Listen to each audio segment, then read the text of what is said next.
Right. இயேசுவின் நாமத்தினாலே ஒரு சின்ன ஜெபம் பண்ணுவோம். தேவனே, எங்களோடு பேசும், எங்களை உயிர்ப்பியும் வழி நடத்தும் பலப்படுத்தும் இயேசு கிறிஸ்து மூலம் ஜெபிக்கிறேன் ஜீவனுள்ள தகப்பனே. நன்றியோடு கூட துதிக்கிறேன். எல்லாரும் விக்கிரகத்திலிருந்து விடுதலை ஆகியிருக்கிறோம். ஆயிருக்குமா? இன்னும் நினைக்க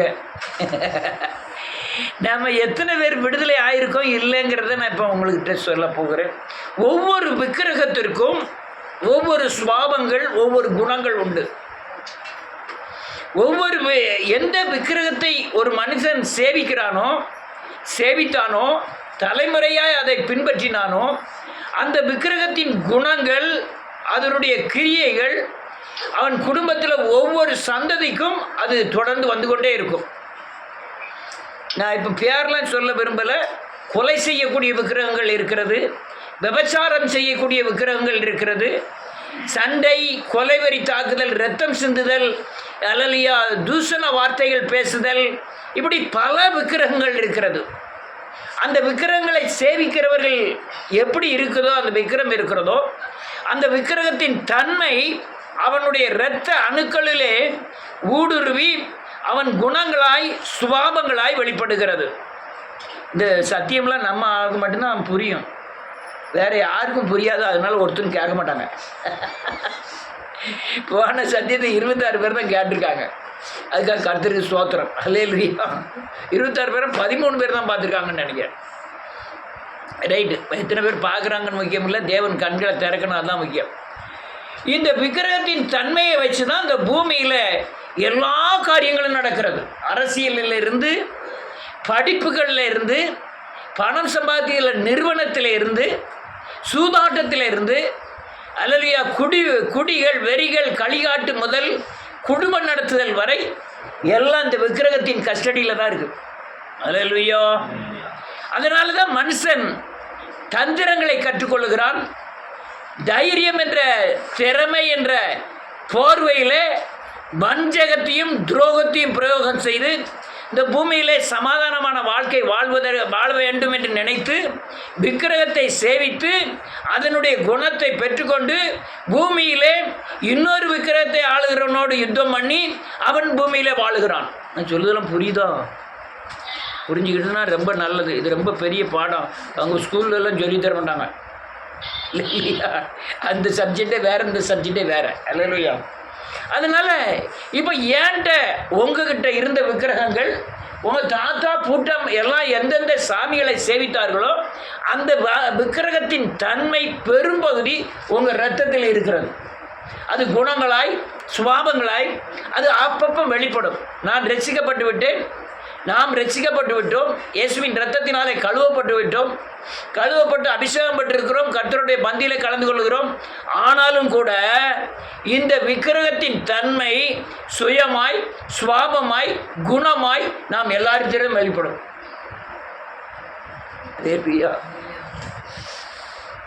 நாம் விரும்பியோ, நாம் விபச்சாரம் செய்யவில்லை, நாம் கொலை பண்ணவில்லை, விக்கிரக கோயில் முன்னால் போய் நின்று திருநார் பூசியோ மற்ற சடங்காச்சாரம் செய்தோ சேவிக்கவில்லை. ஆனால் உங்களுக்கு உள்ளே இருக்கிற விக்கிரகம் உங்களை கொன்று கொண்டே இருக்கிறது. கொல்லுவது என்பது ஆத்மாவில் இருக்கிற ஜீவன் பிரவேசிக்கக்கூடாதபடி, இயேசுநாதர் தங்கி இருக்கக்கூடாதபடி, கிறிஸ்து என்ற தன்மை உன் ஆத்மாவிலே கிரியை செய்து பல கோணங்களிலே விக்கிரங்களை ஜெயிக்கக்கூடாதபடி, அந்த பூர்ண அந்த பரம்பரை, அந்த அல்லது குல தெய்வங்கள் இதெல்லாம் உங்களுக்குள்ளே இருந்து ஆளுகை செய்து கொண்டே இருக்கிறது. நான் இதை கண்டுகொண்டதுனால அதெல்லாம் எப்பப்போ எழும்புகிறதோ என் மௌனத்தின் மூலமாய், என் அந்தரங்கத்தில் வேதவசனத்தை அறிக்கை செய்வதன் மூலமாய், நான் தனிப்பட்ட முறையில் தேவனோடு ஜெபம் பண்ணுவதன் மூலமாய், வேதவசனத்தை வாசித்து தியானிப்பதன் மூலமாய் இதை அப்பப்போ நான் ஜெயிச்சு கொண்டே இருக்கிறேன். அல்லேலூயா. இல்லை, நான் சொல்லுதெல்லாம் புரியுதா? புரியுதுன்னு தலையாட்டிறாங்க, என்னன்னு கேட்டுப்பேன். இல்லை, நல்லா புரிஞ்சுக்கிட்டுங்க. ஆனால் பெரிய பெரிய ரெவரண்ட் முதற்கொண்டு 1000 பேரை நடத்துகிற ஊழியர் முதற்கொண்டு இந்த விக்கிரகத்தின் தன்மை இருப்பதை அநேகர் புரிவதே இல்லை. உங்கள் பக்கத்தில் இருக்கிற அண்ணன், தம்பி, புருஷன், பொண்டாட்டி, பிள்ளைகள் கூட வேதவசனம் தரிந்து நீங்கள் சண்டை போடுறது பூராமே இந்த விக்கிரகத்தின் கிரியைகள். உங்களை மதியனாக்கி மாமிசத்தின் கிரியைகளை செய்ய வைப்பதும் இந்த விக்கிரகத்தின் கிரியைகள். சண்டரை, தூஷணன் வார்த்தை, நீங்கள் தூஷண வார்த்தை பேசலை, உங்கள் நினைவில் வச்சு ரசிக்கீங்களா, அது இந்த விக்கிரகத்தின் கிரியைகள். நான் பேச மாட்டேன், ஆனால் என் மனசில் அந்த காரியங்களை வைத்து நான் சிந்தித்து அதை ரசித்து ருசிக்கிறேன். இன்னும் உள்ளதை புறம் சொல்லுது மாதிரி தெரியுதோ. அநேகருக்குள்ள எனக்குள்ள ஒரு எப்படியாவது நான் இவனை கொன்றணும், இவன் உயிரோடவே இருக்கக்கூடாது, நமக்கு செய்வனை வச்சுட்டான், இல்லைன்னா நம்ம போலீஸில் எழுதி கொடுத்துட்டான், அவன் செத்துடணும், அவனை எப்படியா வெட்டிடணும் அப்படிலாம் நினைக்கிறாங்கல்ல. இப்போ வேதத்தை அறிஞ்ச பிறகு ஜோபம் பண்ண பிறகு இந்த காரியங்களை செய்கிறாங்க. அதுக்கு என்ன அர்த்தம் தெரியுமா? அது அந்த விக்கிரகத்தின் தன்மை. அல்லேலூயா. அது யாரே ஒரு ஆள் இல்லை, உங்கள் வீட்டில் உள்ள ஆளே சாகிறதுக்கு கூட, கொல்லுவதற்கு கூட நீ கொல்ல மாட்டீங்க, கொல்லணுங்கிற எண்ணம் வருதுல்ல, அது யார் தெரியுமா? நீங்கள் இல்லை, உங்களை ஆட்டி படைக்கிற அந்த விக்கிரகத்தின் தன்மை. நான் இசைக்குள்ள அல்லையா சரீரத்தை விற்கலை, ஆனால் என் மனசில் ஒரு சினிமாவை பார்த்துட்டு அதில் உள்ள காட்சிகளை என் இருதயத்தில் நிலைநிறுத்தி அதை குறித்து ரசித்துக்கிட்டு இருக்கோம்ல, அது விக்கிரகம். ஒருத்தனோட வஞ்சகம் பண்ணி மனசிலே குரோதத்தை வைத்து அவனை பகையா வைக்கிறோம்ல, அது விக்கிரகம். அல்லையா செய்யாத தவறை செய்தேன் என்று செய்தான்னு சொல்லுகிறீர்களா, அது விக்கிரகம். குற்றமற்றவனை குற்றவாளியாய் தீர்க்கிறது விக்கிரகம். இயேசுவை சார்ந்து வாழ விடாதபடி ஆக்குறது விக்கிரகம். இது எல்லாம் எங்கே இருக்குன்னா உங்கள் இரத்த அணுக்களிலே உங்கள் சுவாபங்களுக்குள்ளே இருந்து உங்களை ஆட்டி படைக்கிறது. அடிப்படையா அதை நம்ம என்ன சொல்கிறோம்? பலவீனம் அல்லது இயலாமை. என் பலவீனம் ஐயா, என்னால் ஜெபம் பண்ண முடியல, என் பலவீனம் ஐயா, நான் வாயில் பேசணும்னு நினைக்கல, வாயில் என்ன செஞ்சிட்டு நான் பேசணும் கெட்டார்த்தெல்லாம் சொல்லி பேசணும்னு நினைக்கல. சில ஆளுங்க பேசும்போதே ஆட்டோமேட்டிக்காக எல்லா வார்த்தையும் விறுவிறுன்னு போகும். அது என்ன தெரியுமா? உள்ளே இருக்கிற விக்கிரகம். நீ சுவாமம் போயிட்டு சுயம் போயிட்டு அந்த வார்த்தை உங்கள் நினைவில் வராது. ஆனால் சுயத்தின் தன்மையில் விக்கிரகம் கிரியை செய்கிறதுனால உங்களை அறியாமலே ஆட்டோமேட்டிக்காக நான் கொலை செய்யணும்னு செய்யலையா, திடீர்னு ஒரு கம்பெடுத்து அடித்தேன், ஆள் செத்துட்டான். அடித்தது யார்? செத்ததும் சாவடிச்சது யார் தெரியுமா? விக்கிரகம். செத்தது யார்? விக்கிரகம். அவனுக்கு என்னமோ ஒரு உயிர் கிடச்சிட்டு நீ சாக வேண்டிதான். அடுத்தால ஒரு ஆள் கொலை பண்ணினா அடுத்தால ஜெயிலு கோயில் கேஸெல்லாம் வருது. யார்? ரெண்டுக்கும் சந்தோஷமாக இருப்பான் ஒருவனே. விழுந்தவனுக்கும் சந்தோஷம் கொண்டாடுறது யாரு? நீங்க ஜெயிலுக்கு கோர்ட்டுக்கு பசி பட்டினி வீட்டில் அழுகெல்லாம் இருக்குது, யாருக்கு சந்தோஷம்? இதுதான் பிரச்சனை. இதான் ஒவ்வொரு குடும்பத்திலையும் ஆளுகை செய்கிற பயங்கரமான விக்கிரகத்தின் சுவாபங்கள் அப்படியே தெரியும். என்னை இப்போ பார்க்கறதுக்கும் நான் ரசிக்கப்படுவதற்கு முந்தி பார்க்கறதுக்கு ரொம்ப வித்தியாசம். என் முகமே ஒரு முரட்டு சுவாபமாக இருக்கும். ரொட்டி சால்னா கடையில் கடை வைக்கணும்னே வருவான். என் முகத்தை பார்த்த உடனே கடை சொல்லப்படாதுன்ட்டு போயிடுவான். இவ்வளோ தான் வேட்டி கட்டியிருப்பேன், இப்போ இல்லை. இவ்வளோ வேட்டி கட்டி சட்டையே போடாமல் ஒரு தேங்காய் தொட்டு இவ்வளோ துண்டு தான் இவ்வளோ பொடி போட்டுப்பேன், இவ்வளோ பெரிய பெல்ட் போட்டுப்பேன். என்ன என்ன 2 ரொட்டி சாப்பிட்டுட்டு நாளைக்கு தந்துடுறோம்னே அப்படின்னு சொல்லுவான். என்ன நாளைக்கு தருவேன்? அதோட சரி, அதுக்கப்புறம் என்னைக்கு வந்து கேட்க மாட்டான். இந்த சிரிச்சு நீ என்ன இல்லை, சேர்மாதேவியில் அநேகருடைய முகத்தை போய் பார்த்தீங்கன்னா பேசவே தெரியாது. இதில் என்ன என்ன நீ சும்மா தான் பார்ப்ப, என்ன பார்க்க சைக்கிள் ஓட்டிட்டு போவான், பக்கத்தில் உள்ள கொஞ்சம் முன்னே போயிட்டான் போதும், அது நான் போகிறேன், நீ என்னல எனக்கு முந்தி போகிற இல்லையா? இது அந்த சுவாபத்தின் தன்மை. அந்த சுவாபம் வேறு, இப்போ நான் இருக்கிற சுவாபங்கள் வேறு. இந்த சுவாபம், இந்த இடைப்பட்ட சுவாபங்கள் பூரா யாருடைய தெரியுமா? விக்கிரகத்தினுடையது. இந்த சுவாபத்தை, இந்த சுயத்தை எங்கே உடைச்சேன் தெரியுமா? என் பழைய மனுஷனுக்குள்ளே இருக்கிற, அது எங்கே இருக்கான்? பழைய மனுஷன் ஒருத்தர் உள்ளே இருக்கும். புதிய மனுஷன் யாரு? இயேசு. பழைய மனுஷன் யாரு? விக்கிரகம். இந்த விக்கிரகத்தை நான் என்ன செஞ்சிட்டேன்? சிலுவையில் போய் அடிச்சிட்டேன். ஒவ்வொரு குணங்களும் பிசாசினுடையது. குணம்னா நல்ல குணம் இல்லை, கனி இல்லை, கனி குணம். கனி என்று அது என்ன குணம்? என்ன என்ன குணம்? ஆவி குணம். எனக்கு பழைய குணம் இருந்தது தெரியுமா, அது கனி அல்ல, பிசாசின் கிரியையாகிய மாம்சத்தின் கிரியைகள். அதை கூட கொண்டு போய் பழைய மனுஷனை சிலுவையில் அரைஞ்சிட்டு புதிய மனுஷனை தரித்து கொள்ள விக்கிரகத்தின் கிரியை என்னை விட்டு என்ன செஞ்சுட்டு அழிஞ்சு போச்சு. அது கிரியையே செய்யலை. நீங்கள் உள்ள மனுஷன் விக்கிரகத்தின் கிரியைகள் அழிய உன் முகத்தின் சாயல் புறம் அன்பு, சந்தோஷம், சமாதானம், இந்த ஆவியின் கனியின் தன்மை உங்கள் முகத்தில் விளங்க ஆரம்பிக்கும். அல்லேலூயா.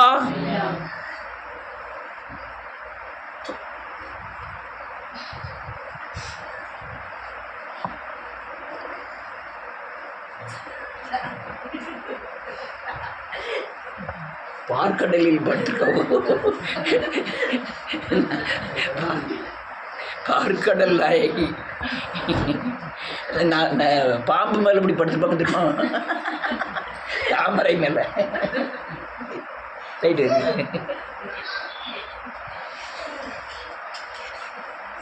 ரைட்டு. அல்லேலூயா. ரொம்ப கவனமாக கேட்டுருக்கீங்க இயேசுவின் நாமத்தினால. இது ரொம்ப முக்கியம். நான் சொல்கிறக்கூடிய பாயிண்ட் ரொம்ப முக்கியம். முதல்ல இந்த விக்கிரகத்தை உங்களை விட்டு அழிக்கணும்னா சொல்லுங்க, விக்கிரகத்தின் கிரியை என்ன, ஆவியின் கிரியை என்ன என்பதை புரிந்து கொள்ளக்கூடிய தன்மை தேவை. என்ன மறுபடியும் சொன்னேன், இவன் முன்னால் உட்காரக்கூடாது. விக்கிரகத்தின் தன்மை என்ன, ஆவியின் தன்மை என்னங்கிற குணத்தை புரியக்கூடிய தன்மை நமக்கு தேவை. நீங்கள் அந்த மாம்சத்தின் கிரியையில் சிலுவையில் அரைஞ்சிட்டீங்கன்னா ஆவியின் தன்மை வந்துடும், ஆவியின் குணம் வந்துடும். இந்த மாம்சத்தின் கிரியைகள் பூரா சுவாபத்தில் சுயத்தில் வெளிப்படுறது பூரா என்னுடையது அல்ல, நான் கொண்டு வந்தது. என் ரத்தத்தோடு என்ன செஞ்சிட்டேன், எங்கள் தாத்தாருடையது, எங்கள் பூட்டனாருடையது. அதெல்லாம் எதுக்குடையதுன்னா எங்கள் முன்னோர்கள் சேவித்த விக்கிரகத்தின் தன்மை. அல்லேலூயா. எல்லாம் விக்கிரகத்தின் தன்மை.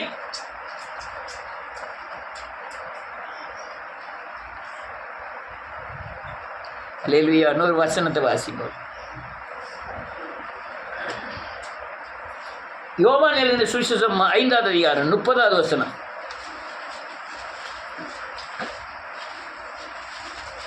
யோவான் 5:30. நான் என் சுயமாய் ஒன்றும் செய்கிறதில்லை, நான் கேட்கிறபடியே நியாயம் தீர்க்கிறேன். எனக்கு சித்தமானதை நான் தேடாமல் என்னை அனுப்பின பிதாவுக்கு சித்தமானதையே நான் தேடுகிறபடியால் என் தீர்ப்பு நீதியாய் இருக்கிறது. அவர் இயேசுநாதர் சொல்றாரு, நான் என் சுயமாய் ஒன்றும் செய்கிறதில்லை, நான் கேட்கிறவைகளையே நியாயந்திருக்கிறேன். நான் எனக்கு சித்தமானவைகளை நான் தேடாமல் என்னை அனுப்பின பிதாவுக்கு சித்தமானவைகளையே நான் தேடுகிறபடியால் என் தீர்ப்பு நீதியாக இருக்கும். அல்லேலூயா. புரிஞ்சுக்கொள்ளக்கூடிய பலன் இருக்கா? நீங்கள் புரிஞ்சுக்கிட்டால் தான் நான் சொல்லுறதுக்கு நல்லா இருக்கும். ரொம்ப முக்கியமான சப்ஜெக்டு. உலகத்தில் வேறு சபைகளில் யாருக்கும் புரியாத சப்ஜெக்டு. அல்லேலூயா. நீங்கள் புரிஞ்சுக்கிட்டீங்கன்னா ரொம்ப பாக்கியவான்கள். இந்த பூமியில் விக்கிரகத்தை ஜெயிச்சு வாழ்கிறது தான் உனக்கு சமாதானமே அங்கே தான் இருக்குது. உங்கள் துன்பத்தை கொண்டு வருது யார்? விக்கிரகம். உங்களுக்கு வியாதியை கொண்டு வர்றது யாரு? விக்கிரகம். உங்களை நீங்கள் பாவத்துக்குள்ளே தான் இருக்கீங்க, சாபத்துக்குள்ளே தள்ளுறது யார் தெரியுமா? விக்கிரகம். இது என்ன ஏதுன்னு நீங்கள் புரிஞ்சுக்கிட்டீங்கன்னா இந்த உலகத்தில் ஆவியினால் நடத்தப்படுவீர்கள். ஆவியினால் நடத்தப்பட்டால் நீங்கள் தேவனுடைய புத்திரனாய் மாறுவீர்கள். அதுதான் இப்போ நீ பிரயாசப்பட்டு இருக்கதே அதான். விக்கிரகத்தின் பிள்ளையாக இருக்கிறவங்க ஆண்டவருடைய பிள்ளையார் பூரணமாக மாறணுங்கிறதுக்காக தான் இதெல்லாம் சொல்லிகிட்டு இருக்கேன். அல்லேலூயா. வேதம் சொல்லுது, நான் சுயமாய் ஒன்றும் செய்கிறதில்லை, நான் கேட்கிறபடியே நியாயந்திருக்கிறேன். எங்கே கேட்குறாரு? பிதா என்ன சொல்றாரு அதை என்ன செய்யறாரு? கேட்கிறாரு. அப்ப நீங்களும் சுயமா என்ன செய்யக்கூடாது. அப்ப யாரு சொல்றதை கேட்டு செய்யணும்? பிதா தேவன் சொல்றதை கேட்டுதான் நீங்க என்ன செய்யணும்? ஒன்றும் வேண்டாம், நான் செய்யறது சரியா இல்லையாங்கிறது உங்களுக்கு ஆத்மாவுக்கு தெரியும். தெரியுமா தெரியாதா? தெரியுமா தெரியாதா?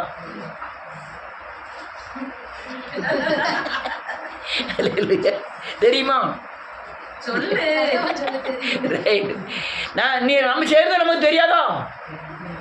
சரியா செய்யறோமா தப்பா செய்யறோமான்னு தெரியாதோ? தெரியும். அப்போ தப்பாக செய்கிறோம்னா தப்பாக செய்கிறது யாருக்குரியது? விக்கிரகத்துக்குரியது. சரியாக செய்கிறது யாருக்குள்ளது? ஏசப்பாக்குள்ளது. ஏசப்பாக்குள்ளது செஞ்சால் சமாதானமாக முடியும். பிசாசுக்குரியதாக செஞ்சால் கடைசியில் துக்கமாய் முடியும். துக்கமாய் முடியுமா? சமாதானமாக முடியணுமா? சமாதானமாக முடியணும்னா யாருக்கு பேச்சை கேட்கணும்? ஏசப்பா பேச்சை கேட்கணும். துக்கமாக முடிகிறது பூரா விக்கிரகத்தின் ஆலோசனை. சொல்லு, விக்கிரகத்தின் ஆலோசனை. சந்தோஷமா முடியுது பூரா யார் ஆலோசனை? தேவனுடைய ஆவியானுடைய ஆலோசனை. Right right. Hallelujah hallelujah. இதை புரிஞ்சுக்கிடுங்க. உங்களுக்காக தான் சொல்கிறேன். உங்கள் மனசில் ஒரு கெட்ட எண்ணம் வந்துட்டு உடனே மனம் திரும்பிடுங்க, உடனே சிலுவையில் அடைஞ்சிருங்க. நீங்கள் தப்பிச்சுக்கிடுவீங்க. கொஞ்சம் இடம் கொடுத்துட்டீங்கன்னா அது பெரிய ஓட்டையாக போட்டுடும். பெரிய ஓட்டை. இந்த பலூன் ஊதிக்கிட்டு இருக்கான், சின்ன ஊசியை வச்சு தான் ஓட்டை போடணும். டப்புன்னு வெடிச்சிருக்கும். சின்ன ஊசி தானே ஓட்டை போட்டோம், அதுக்குள்ளே தானே காற்று வரணும். ஏன் டான்னு வெடிக்கி அந்த சின்ன ஓட்டையை அந்த காற்று என்ன செய்யுது? பெரிய ஓட்டையை ஆக்கிடுது. அதே மாதிரி தான் நீங்கள் செய்கிற சின்ன பாவம் பெரிய ஓட்டையை என்ன செஞ்சிடும்? உண்டாக்கிடும். இது உங்களுடைய கிரியை இல்லை. யாருடைய கிரியை? உங்கள் தாத்தாவுடைய கிரியை. உங்கள் பூட்டனார் கும்பிட்டார்லாம், அந்த கும்பிட்ட தெய்வத்தின் குணம் யாருக்குள்ளே இருக்குது? எனக்குள்ளே இருக்குது. உங்களுக்குள்ள அப்பப்போ வெளிப்படுவதை இந்த விக்கிரகத்தின் கிரியை புரிஞ்சுக்கிட்டீங்கன்னா உடனே சிலுவையில் அடைஞ்சிட்டிங்கன்னா ஆவியானவர் கிரியை வந்துடும். சுயம் உடைக்கப்படாத வரை நீங்கள் விக்கிரகத்தின் பிடியில் இருக்கீங்க. நான் என்னுடைய எண்ணெய் அல்லாமல்ங்கிற சுயம் மாற்றப்படாத வரை, உங்கள் சுவாபம் அந்த மிருக சுவாபம் மாறாத வரை, உங்கள் ஜாதியின் சுவாபம் மாறாத வரை நீங்கள் யார் பிடியில் இருக்கீங்க? விக்கிரகத்தின் பிடியில் தான் இருக்கீங்க. அல்லேலூயா. நீங்கள் வரங்களை பெற்றுக்கலாம், பெரிய சபைகளை நடத்தலாம். ஆனால் விக்கிரகத்தின் பிடி என்னைக்குனாலும் விஷம்தான். அது என்னைக்கா ஒரு நாள் நம்மளை என்ன செய்கிறோம்? கொன்றோம். ஆமேன். உங்களை நீங்கள் ஆலோசனை செஞ்சு 1000 பேர் மாறி இருக்கலாம். ஆனால் உங்களுக்குள்ள விக்கிரகம்னா உங்களுக்கு ஆபத்து. விஷத்தை விட கேடு கட்டது யாரு? விக்கிரகம். ரைட். இன்னொரு வசனத்தை வாசிப்போம். 7வது அதிகாரம் யோவான் 17-18.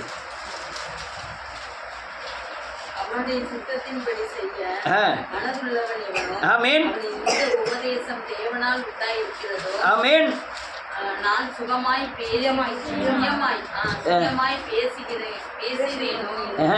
அறிந்து கொள்ளுவான். ஆமேன். என்ன எழுதிருக்கு பாருங்க. அவருடைய சித்தத்தின் செய்ய மனதுள்ளவன் எவனோ அவன் இந்த உபதேசம் தேவனால் உண்டாயிருக்கிறதோ தன் சுயமாய் பேசுகிறானோ என்று அறிந்து கொள்வான். சுயமாய் பேசுகிறவன் சுய மகிமையை தேடுகிறான். தன்னை அனுப்பினவரின் மகிமையை தேடுகிறவனோ உண்மை உள்ளவனாயிருக்கிறான். அவனிடத்தில் அநீதி இல்லை. நான் இப்போ பேசிக்கிட்டது என்ன தெரியுமா? நான் சுய மகிமையை தேடலை. தேவ மகிமை உங்க மூலமா வெளிப்படணும். உங்க மகிமையை தடை பண்ணது என்ன தெரியுமா? விக்கிரகம். அந்த பொல்லாத விக்கிரகம். என்னைக்கு வேலைக்காரனை யாரும் சொல்ல வேண்டிய அவசியம் இல்லை. ஆனால் என் மேலே இயேசுவின் பிரகாசம் தெரியணும். ஆமேன். நான் சத்தம் போட்டு பாட்டு படித்து பெரிய போர்டு வச்சு ட்ரம் அடித்து குழாய் மாட்டிலாம் அவசியம் இல்லை. அங்கேயே போட்டு வைக்கல. ஏன் தெரியுமா? தேவ மகிமை உங்கள் மூலமாக என்ன செய்யணும்? வெளியிறங்கமாகணும். உங்களை காக்கு ட்ரெயினில் நீங்கள் போகிறீங்க, பஸ்ஸில் போகிறீங்க, உங்களை கண்டு விக்கிரக பிடியில் உள்ளவர்கள் விலகணும். அந்த அளவுக்கு பழைய விக்கிரகம் என்ன செய்யணும்? கொல்லப்படணும். எங்கே கொல்லப்படணும்? சிலுவையில் கொல்லப்படணும். எல்லாத்தையும் ஒவ்வொரு குணங்களாக நீங்கள் சிலுவையில் அரைஞ்சிட்டீங்கன்னா மிஞ்சியது ஆவியின் கிரியையாய், ஆவியின் கனியாய், ஆவியின் சாயலாய், ஆவியின் மகிமையாய் மாறிவிடும். அல்லேலூயா. பவுல், இயேசு, அல்லேலூயா, பேதுரு ஊழியம் செஞ்சது பூரா இந்த தன்மையில் தான். அவங்க வாழ்ந்ததே இதுதான். பழைய ஏற்பாட்டில் பொண்டாட்டி கூட அதிகமாக சண்டை போட்டாங்க. பயங்கர சண்டை போட்டாங்க. அதெல்லாம் நம்மளும் சண்டை போடணும். மோசையும் அவன் பொண்டாட்டியும் கடுமையாக சண்டை போடுறாங்க. தாவீதும் அவன் பொண்டாட்டியும் கடுமையாக சண்டை போடுறாங்க. மோசே பொண்டாட்டி அல்லேலூயா இஸ்ரேல் கிடையாது. அவள் எத்தியோப்பியாக்காரி. மகன் கெர்சோன் பிறந்துட்டார். கெர்சோனுக்கு விருத்தசேதனம் பண்ணணும். அவள் பண்ண முடியாதுங்க, இவன் பண்ணணுங்க. ஒரே சண்டை. அவன் சொல்லணும், நான் 6 லட்சம் பேரை நடத்துக்கு கூட்டிகிட்டு போய்கிட்டு இருக்கேன், எல்லாரையும் விருத்தசேதனம் பண்ண சொல்லியிருக்காரு. முதல்ல நம்ம தான் என்ன இப்படியா இருக்கணும்? சாட்சியாக இருக்கணும். அதனால் விருத்த சேதனம் பண்ணணுங்க. அவன் நீ எந்த ஊழியமும் நடத்திட்டு போடுவோம்மா, ஊழியம் வேற, என் குடும்பம் வேற, என் பிள்ளையெல்லாம் துன்பப்படுத்தப்படாது அப்படிங்க. இவன் என்ன செய்வான்? பொண்டாட்டியை தள்ளவும் முடியாது, சரி வான்னு கூட்டிகிட்டு போகிறான். வார வழியிலே தேவன் மோசேயை கொல்ல பார்த்தார். இவ பார்க்கா, நம்ம பிள்ளையோட யார் முக்கியம்? புருஷன் முக்கியம். அந்த சண்டையெல்லாம் தூக்கி தூர போட்டுட்டு உடனே இது பண்ணிட்டான். தாவீது போகிறான். தாவீது வஸ்திரங்கள்லாம் கழட்டி போட்டுட்டு, ராஜ வஸ்திரத்தை கழட்டிட்டு சணல் வஸ்திரத்தை தரித்து, சணல் வஸ்திரம் தரித்தனா நிர்வாணமாக இப்போ உடன்படிக்கைப்பட்டி முன்னால் ஆடினதுனால அங்கே மேலே சன்னலோடு எடுத்து பார்க்கான். யார்? மீகா. அவள் பார்த்துட்டு இவளை ரொம்ப அற்பமாக எண்ணினாலும் சண்டை போடுதான். நீர் எப்படி ராஜாவாக இருந்துட்டு நீ நடு ரோட்டில் நின்று ஆடலாம்? அவன் என்ன சொல்லுதான், நான் தேவ நாமத்தை மகிமைப்படுத்தி இன்னும் நான் என்ன ஆவேன்? சிறுமையாவேன் அப்படிங்க. அவள் பயங்கர சண்டை போடுதான். ஆனால் புதிய ஏற்பாடில் அப்படி கிடையாது. பிரிஸ்கில்லாவும் ஆக்கில்லாவும் பிரிஸ்கில்லாவும் ஒரே மனதாக என்ன செய்தார்களாம்? ஊழியம் செய்தார்கள். பேதுரு மாமிக்கு ஜுரம் வந்துட்டு ஏசுநாதரை வேண்டி கொண்டாடலாம். 2 பேரும் சேர்ந்து புருஷனும் பொண்டாட்டியும் என் மாமிக்கு எப்படி ஜுரம் ஆயிட்டு அப்படின்னு வேண்டி கொண்டாடலாம். அதனால் அந்த ஜுரம்லாம் போயிட்டான். பிரச்சனை எங்கே இருக்குன்னா, அங்கே விக்கிரகம் என்ன செய்யப்படவில்லை? ஒழிக்கப்படவில்லை. ஆதாமும் ஏவாளும் சண்டை போட்டிருக்காங்க, ஒழிக்கப்படலை. ஆனால் இவனுக்கு தெரியும், ஆதாமுக்கு தெரியும், பழத்தை சாப்பிட்டா நம்மளுடைய ஆயுச நாட்கள் ஒழிஞ்சு போவோம், தேவ மகிமை பேரும் அதிகாரம் பேரும் தெரியும். ஆனாலும் இந்த அல்லலியா விக்கிரகம் இவங்களை ஏமாத்துக்கு பயங்கர முயற்சி பண்ணி 2 பேரும் சண்டை எழுத்து விட்டுட்டு, நீ சாப்பிட்டா அண்ணனை பொண்டாடி கொடுத்துட்டா சாப்பிட்டான். ஆனால் ஆண்டவர் சொன்னதே ஆட்ட அப்போ பொண்டாட்டி தான் போய் கேட்க. இப்போ பிசாசு சர்ப்பம் யார்கிட்ட போய் கேட்கு, இதை புசிக்கக்கூடாதுன்னு என்று ஆண்டவர் சொன்னாரோ? சொன்னது யார்கிட்ட? கேட்டது பிசாசு கேட்டது யார்கிட்ட? அப்போ ஆண்டவரே ஆதாம்கிட்ட சொல்லியிருப்பாரு, சாப்பிடாத செத்துருவா அப்படின்ட்டு. சாகவே. ஆனால் சண்டை நடந்திருக்கா இல்லையா? ஆனால் புதிய ஏற்பாடு வரும்போது சண்டையே இல்லை. ஏன்னு தெரியுமா? விக்கிரகத்தை என்ன செஞ்சிட்டாங்க? 2 பேரும் கொண்டுட்டாங்க. பேதுரு மனைவியும் சேர்ந்து பேதுரு மனைவியோட அம்மாவுக்காக ஜெபம் பண்ணுறாங்க. ஆண்டவரே, என்னுடைய மாமி ஜுரமாக இருக்கிறாள், அவளுக்காக வேண்டி கொண்டார்களாம். இதுதான் விக்கிரகத்தின் தன்மை. உங்கள் குடும்பத்தில் கணவன் மனைவியை ஒரு மனமாக இருக்கவே விடாது, ஒரு மனமாக இருக்கவே விடாது. நீங்கள் ஆட்டுக்கறி வைப்போமா, ரொம்ப சந்தோஷமாக இருப்பாங்க. இன்னைக்கு கருவாட்டுக்கறி ஒரு டேஸ்ட், பிரியாணி வாங்கிட்டு வரட்டாமா? வாங்கிட்டு வா அப்படிம்பாங்க. ஒரு கொஞ்சம் சத்தியத்தை பற்றி பேசுங்க, அந்திரும் சண்டை. அல்லேலூயா, அல்லேலூயா. எல்லாம் விக்கிரகம்.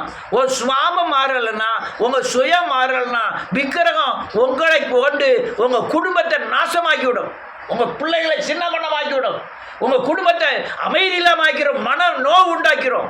அது சமாதானத்தை கெடுக்கவே இந்த விக்கிரகம் நியமிக்கப்பட்டிருக்கிறது. விக்கிரகம் யார்? லூசிபரின் அல்லலியா இயேசுநாதரின் பிரதிபலிப்பு. நானே தேவன், இயேசுக்கு இணையானவன் விக்கிரகம். லூசிபர் தான் இயேசுக்கு இணையானா. நீ எதை கும்பிடுதியோ அது விக்கிரகமாய் மாறுகிறது. நான் சொல்லுது புரியுதா? இயேசுவுக்கு இணையானது என்னது? விக்கிரகம். இந்த பூமியை போன்ற ஆறுது யார் தெரியுமா? லூசிபர். விக்கிரகத்தின் மூலமாய் பொல்லாதாவி, வானமண்டலத்தின் பொல்லாதாவி மூலமாய் தேவ தூதர்களை கொண்டு இந்த பூமியில் நீ மனுஷன் எதெல்லாம் சேவிக்கிறானோ அதுக்குள்ளெல்லாம் ஒரு தூதனை அனுப்பி அதை வணங்க ஆரம்பித்து அதை கிரி செய்ய வைக்கிறான். நீ வேற ஒன்றா வீட்டில் போய் மாடு சாணி கொடுத்துலாம், அந்த சாணி ஒரு உருண்டை வச்சு ஒரு புல்லை வச்சு கும்பிட்டுக்கிட்டே இருங்கன்னு அதுவும் அந்த இதுக்குள்ளே சாமி வந்துடும். உங்கள் ஆட்சி தாத்தா யாரும் இறந்துருந்தாங்கன்னா அந்த போட்டாக்கு மாலை போட்டு அதை கும்பிட்டுக்கிட்டு ஆட்சி தாத்தா இவன் மேலே வந்துடுவாங்க. உண்மையை சொல்ல, நான் பொய் சொல்லலை, உண்மையை சொல்கிறேன். நீங்கள் எதை முன்ன வச்சு கும்பிடுறீங்களோ அதுக்கு உயிர் கொடுக்கிறதுக்கு அந்த விக்கிரகத்தின் ஆவி தூதனை அனுப்புகிறான். அந்த தூதன் செயல்பட ஆரம்பிக்கிறான். யார் வந்திருக்கா? ஆத்தா வந்திருக்கேன். யார் வந்திருக்கா? நான் தான். நீ செத்து போனவங்க ஆட்சி வந்திருக்கேன். யார் வந்திருக்கா? உங்க மாமா. நான் தான் வந்திருக்கேன். இவங்களும் ஐயா மாமா வந்துட்டாரு, மாமா வந்துட்டாரு, காலில் விழுந்து கும்பிடு, அண்ணன் காலில் விழுந்து கும்பிட்டு என்ன வச்சுக்க திருநாரு. யார் தெரியுமா? மாமா இல்லை, செத்த மாமா இல்லை. யாரா வரோம்? நீ எதை முன்ன சேவிக்க அதற்கு வரோம். நீ தேவ ஆவியை பெற்றிருந்தேன்னா, தேவ ஆவியின் மகிமையில் நிரப்பப்பட்டிருந்தேன்னா, இந்த ஆவி உங்கள்கிட்ட கிரியை செய்யாது. அல்லேலூயா. இந்த ஆவி கிரியை செய்யாது. நீங்கள் ஒரு இடத்துல போகிறீங்க, இந்த சாமி நீங்கள் ஒன்று ட்ரெயினில் போகிறீங்க, கோபுரத்தை பார்த்து கன்னத்தில் போடுவான், உடனே அரெஸ்ட் பண்ணிடுவோம் அந்த விக்கிரகத்தின் தன்மை. அதனால அநேகர் விக்கிரகத்தில் மோதக்கூடாது. விக்கிர ஆராதனைக்கும் பேசிட்டு இருக்கும், அதை விட்டு ஓடுன்ட்டார். எதிர்த்து நிற்க வேண்டாம். பேயை எதிர்த்து நீங்க விக்கிரகத்தை எதிர்த்து நிற்கக்கூடாது. பேசித்தனத்தை எதிர்த்து நிற்கக்கூடாது. அதை கண்டு என்ன செய்யணும்? ஓடணும். உங்களை பார்த்தாலே உங்களை தீண்டிடும். கொஞ்சம் இடம் கொடுத்தாலே உங்க வாழ்க்கையை சொல்லி முடிச்சிடும். இன்னைக்கு அநேகர் குடிகாரனா, பெருங்குடிகாரனா மாற காரணம் என்ன தெரியுமா? அன்னைக்கு லேசா பார்த்தது தான். பெரிய வேசிகளாய் விபச்சாரங்களாய் மாற காரணம் என்ன தெரியுமா? அன்னைக்கு லேசா பார்த்தது தான். இவ்வளவு பெரிய படுகொலையில் போய் இவ்வளவு வச்சது என்ன தெரியுமா? விக்கிரகம். அல்லேலூயா. விக்கிரகம். என் அப்பா கொண்டுட்டாரு. 15 வருஷம் கழிச்சு எப்படியாவது அவனை என்ன செஞ்சிடணும். யார் தெரியுமா? இந்த விக்கிரகம் அவனுக்குள்ள இருந்து வைராக்கியத்தை கொடுத்து ஒவ்வொரு நாளும் அவனுக்கு ஊட்டி ஊட்டி பால் ஊட்டின மாதிரி ஊட்டி ஊட்டி அண்ணா வாரம் என்ன போறான். நீ 15 வருஷம் ஆனாலும் என்ன செஞ்சிரு? கொன்று கொன்று கொன்று. இதெல்லாம் என்னது? விக்கிரகத்தின் தன்மை. சுவாபத்தின் மூலமாய், சுயத்தின் மூலமாய் ஆவியானவருடைய சுவாபம், ஆவியானுடைய கனிகளின் குணம், சுயம் அல்லலியா உடைக்கப்பட்டு இயேசுவின் சாயலுக்கு ஒப்பாய் நீங்கள் எப்போ மாறுறீங்களோ அப்போ தான் நீங்கள் விக்கிரகத்தை ஜெயிக்க முடியும். இல்லைன்னா விக்கிரகத்தை ஜெயிக்க முடியாது. அல்லேலூயா, அல்லேலூயா. சொல்லுது புரியுதா? ரைட். ஒரு வசனத்தை வாசிப்போம். நிறைய நேரம் அது 2 தீமோத்தேயு புத்தகம் 2வது அதிகாரம். 2 தீமோத்தேயு 2வது அதிகாரம் 2:10.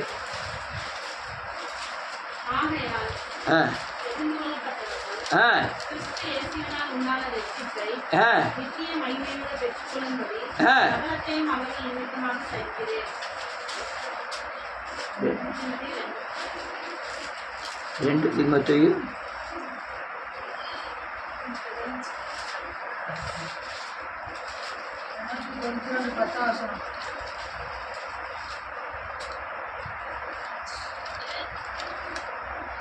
நான் 1 தீமோத்தேயுல பார்த்துட்டு இருக்கேன். ஆகையால் தெரிந்து கொள்ளப்பட்டவர்கள் கிறிஸ்து இயேசுவினால் உண்டான ரட்சிப்பை நித்திய மகிமையோடு பெற்றுக்கொள்ளும்படி சகலதையும் அவர் நிமித்தமாய் சகிக்கிறேன். அல்லேலூயா. நீங்கள் பிசாசை ஏற்று நிற்கணும். விக்கிரம் வரும்போது நீங்கள் என்ன செய்யக்கூடாது? ஏற்று நிற்கக்கூடாது. நீங்கள் வசனத்தை கையில் எடுக்கணும். வசனம் என்னும் பட்டயத்தை எடுத்தவர்களாக நில்லுங்கள். கேடகம் என்னும் விசுவாசம் என்னும் நீங்க போய் அது நீங்க இது இல்லாம அதை எதிர்க்க முடியாது. பிசாசுக்கு என்ன செய்யணும்? எதிர்த்து நிற்கணும். அந்த விக்கிரகம்னு வந்துட்டா நீங்கள் நான் சொல்கிறது எவ்வளோ தூரம் புரியுதுன்னு தெரியல. நீங்கள் உங்கள் வீட்டிலே உங்கள் சொந்தக்காரங்க, சித்தப்பா, பெரியப்பா, அவங்க குணங்களையும் அவங்க சேவிக்கிற விக்கிரகத்தின் தன்மையும் நினச்சி பாருங்கள். கரெக்டாக இருக்கும், கரெக்டாக இருக்கும். அல்லேலூயா. ஆனால் உங்கள்கிட்ட குணம் மாறி இருந்தால் தான் அதை கண்டுபிடிக்க முடியும். நீ ஆவியின் சாயலுக்கு, ஆவியின் கனிக்கு சுயம் உடைக்கப்பட்டிருந்தால் மட்டும்தான் அந்த தன்மைகளை கண்டுபிடிக்க முடியும். வேதம் தெளிவாக சொல்லுது, தெரிந்து கொள்ளப்பட்டவர்கள் கிறிஸ்து இயேசுவினால் உண்டான ரட்சிப்பை என்னது? நித்திய மகிமைன்னு அர்த்தம். நெதோ மகிமைக்கு மேல் நெதோ பிசாசு கொண்டு நெதோ இயேசுவின் சாயலுக்கு ஒப்பா மாறினாலும் அது நித்திய மகிமை என்ன செய்யணும்? மாறும். இப்போ நமக்குள்ள என்ன மகிமை இருக்கு? அப்பப்போ வந்துட்டு போகுது. அது நித்திய மகிமைக்குள்ள என்ன செய்யணும்? போகணும். பரிசுத்தவான் இன்னும் மகிமை மேல். இதுக்கு பேர் தான் நித்திய மகிமை. என்கிட்ட பாவம் இல்லைன்னு சொல்லல, என்கிட்ட விக்கிரம் இல்லைன்னு சொல்லல. விக்கிரம் பலன் இழந்ததாய் காணப்படுகிறது. நான் சொல்றது புரியுதா? பலம் கூடுனா என் முகம்லாம் விகாரமா இருக்கும். பலம் குறைந்ததாய் காணப்படுகிறது. அது செயலிழந்து காணப்படுது. எனக்குள்ளே இருக்கிற விக்கிரகம், உங்களுக்குள்ளே இருக்கிற விக்கிரகம், நான் சிலுவையில் மனம் திரும்பினதுனால பலன் குறைந்ததாக எனக்குள்ளே காணப்படுகிறது. ஆனால் விக்கிரகத்தின் தன்மை செத்துட்டு சாவல, உயிர் இருக்கு, ஆனால் அது செயல் இழந்து கிடக்கு. அதை நான் ஏன் இழந்து கிடக்கு? நான் ஒவ்வொரு நாளும் இயேசுவை போல என்ன செய்கிறேன்? மாறுகிறேன். அதுதான் நித்திய மகிமை. ஒவ்வொரு நாள் மனம் திரும்பினேன், ஒரு நாள் மகிமை மேல் மகிமை அடைகிறேன். அதனால அது செயல் இழக்கப்படுகிறது. அடுத்தால என்ன எழுதிருக்கு?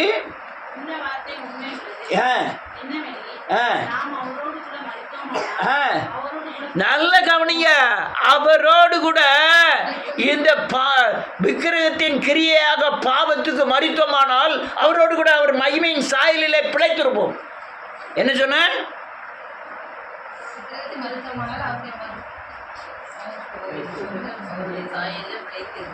என்னது? அவரோட கூட மரித்தோமானால், விக்கிரகத்தின் கிரியைகளை கொண்டு அவரோட மரித்தோமானால், சிலுவையில் மரித்தோமானால் அவரோடு கூட நித்திய மகிமையில் என்ன செய்யிருப்போம்? பிழைத்திருப்போம். அடுத்தால சைத்தோமானால் ஆளுகையும் செய்வோம். நீ இல்லை, இந்த விக்கிரகத்தை கொல்றதெல்லாம் சாதாரண காரியம் கிடையாது. அது பயங்கர மோசமானது. விக்கிரகங்கள்லாம் லேசங்குள்ள பெரிய பெரிய கொலைகளை உண்டாக்கிறோம். ட்ரெயின் ஓட்டு தான் ஓட்டிகிட்டு போகிறான், ஏத்தால ஒருத்தன் மாறான், ஜோசுவா தான் டிரைவர். ஏத்தால ஒருத்தன் வந்துக்கிட்டு இருக்கான். பிரேக் பிடிச்சிருவியா, அடிச்சிருவியா?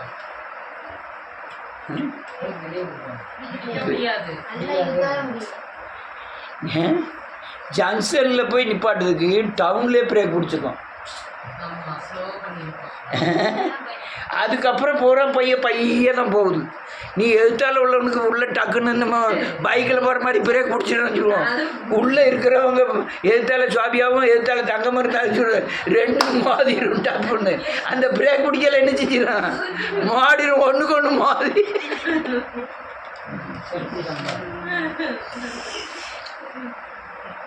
வேதம் சொல்லுது அவரோடு கூட பாடுகளை என்ன செய்யணும்? சகிக்கணும், சுமக்கணும். அவரோடு சகிக்கணும், அவரை கூட வச்சுக்கிட்டு சகிக்கணும். அதுக்காக வேண்டி பாவத்துக்கு ஒத்து போக சொல்லலை. நீங்கள் ஜெயிக்கும் வரை சகிக்கணும். ஹல்லேலூயா. ஜெயித்தால் என்ன செய்வீர்கள்? பிழைப்பீர்கள். கோபம் பிசாசினுடையது. சொல்லு. ஆனால் நான் என்ன நினைக்கிறேன்? கோபம் பலவீனம் நினைக்கிறேன். கோபம் வந்து விக்கிரகத்தின் தன்மை. ஆனால் நான் என்ன நினைக்கிறேன்? கொலை பெரிய பாவம்னு நினைக்கிறேன். எப்போ கொலை செஞ்சிடக்கூடாது. ஆனால் கோபம் அப்பப்போ பட்டுக்கலாம். பேசிட்ட நாம் பெரிய தப்பியா? ஆனால் கோபம் பட்டுக்கலாம். புறங்குறுதல் பண்ணிக்கலாம், அதை பற்றி ஒன்றும் தப்பு இல்லை. அது எப்போமாவது பண்ணிக்கலாம். இருமாப்பா நடந்துக்கலாம், அதை பற்றியெல்லாம் இல்லை, தப்பு இல்லை அப்படின்னு நினைக்கிறான். அது பாவம். அது யார் கூட? இது அது எங்க அறியப்படணும்? அது யாரால எப்படி நடக்கணும்? வார்த்தையை கொண்டு நடக்கணும். இது எந்த உண்மை உள்ளது? அப்படிதான் பிழைப்பீர்கள். ஆனால் தினமும் மகிமை சாயலுக்கு ஒப்பாய் மாறணும். அப்போ தான் நீங்கள் என்ன செய்யணும்? விக்கிரகத்தை என்ன செய்ய முடியும்? ஜெயிக்க முடியும். ஒவ்வொரு நாளும் நீங்கள் விக்கிரகத்தை ஜெயிச்சாகணும். அல்லேலூயா. முதல்ல விக்கிரகம் என்ன, ஆவி என்ன, ஆவியின் கிரியை என்னன்னு புரியணும். புரியாதவரை நீ என்ன செய்ய முடியாது? ஜெயிக்கவே முடியாது. கடன் பேசும்போது அது பாட்டில் தண்ணியில் கடன் போன மாதிரி வார்த்தையெல்லாம் அது புரண்டு போய்கிட்டு இருக்கோம். போய்கிட்டு இருக்கும்போது இது தப்பா இல்லையான்னு மட்டுக்கு புரிஞ்சாதான் உள்ள ஒரு மன வருத்தம் உண்டாகும். ஐயோ, திடீர்னு இப்படி பேசிட்டேனே,